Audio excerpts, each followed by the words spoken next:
Salut! Pour cette capsule-ci, on est toujours dans la division des expressions algébriques, mais on va insister sur la division d'un polynôme par un terme constant. Donc, pour mes élèves, on est à l'atelier 7, bloc 1, question 2. Je vais faire avec vous la lettre B, D, F et H. Donc, le polynôme, dans le cas de la lettre B, c'est vraiment ce qu'il y a entre parenthèses, le 8xy à la 2 moins 16x. Donc, on peut remarquer que ce polynôme-là a deux termes non semblables, c'est pour ça qu'on l'a réduit au maximum. Donc, ce que je te conseille de faire pour commencer, c'est d'aller mettre tes termes d'une couleur différente puisqu'il ne s'agit pas de termes semblables. Donc, chacun des deux termes vont être divisés par 4. Je vais donc faire mes flèches pour être certain de ne pas oublier de faire ma division. Donc, dans le premier cas, le terme en vert, je fais 8xy à la 2 divisé par 4 et ça me donnera 2xy à la 2. Maintenant, dans le deuxième cas, le terme en jaune, c'est négatif 16x. Donc, négatif 16x divisé par 4, ça fait négatif 4x. Donc, négatif 4x, le négatif va devenir la soustraction. Donc, la lettre B est donc complétée. Je m'en vais à la lettre D. Donc, le polynôme A également, on va grossir le tout. Donc, le polynôme a également deux termes.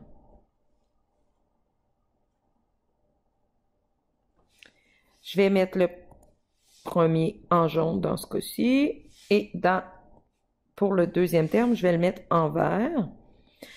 Donc, je vais faire mes flèches pour être certaine de ne pas oublier ma division pour les deux termes. Donc, 22 divisé par 2, ça fait 11.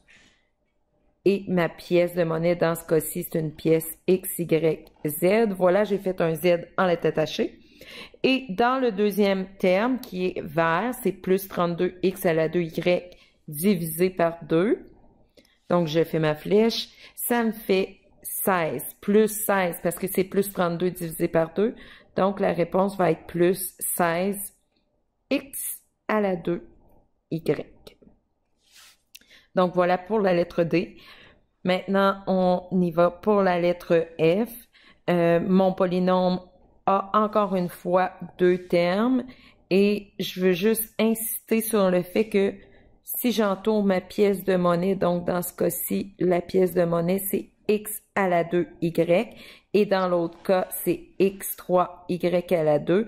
Ce sont vraiment des pièces différentes, même si on dirait qu'elles se ressemblent beaucoup, puisque le x dans le premier cas est à la 2 et dans le deuxième cas, le x est à la 3. Donc, ce ne sont pas des termes semblables, on a vraiment deux termes différents. Donc, je vais surligner mon premier en vert, je vais surligner mon deuxième terme en jaune et je vais faire mes flèches. Donc, je divise mon premier terme par 7, par négatif 7. Donc, 49x carré y3 à la 3 divisé par négatif 7, ça me donne négatif 7x à la 2, y à la 3. Et si je fais plus 42x à la 3, y à la 2 divisé par négatif 7, ça me donne négatif 6 x à la 3, y à la 2. Donc, on s'aperçoit que le négatif 6 devient une soustraction. Donc, ça, c'est la réponse pour la lettre F. Et finalement, H, j'ai 18x à la 4y moins 36x à la 3y à la 3 moins 45. Donc, on voit que le polynôme, c'est le numérateur de la fraction et le terme constant, négatif 9, est le dénominateur. Étant donné que tout le polynôme est sur négatif 9, ça veut donc dire que tous les termes seront divisés par négatif 9.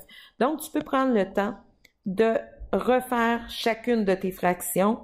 J'aurai donc 18x à la 4y sur négatif 9, moins, remarque que j'essaie de rester le plus possible vis-à-vis, 36x à la 3, y à la 3 sur négatif 9, moins 45 sur négatif 9.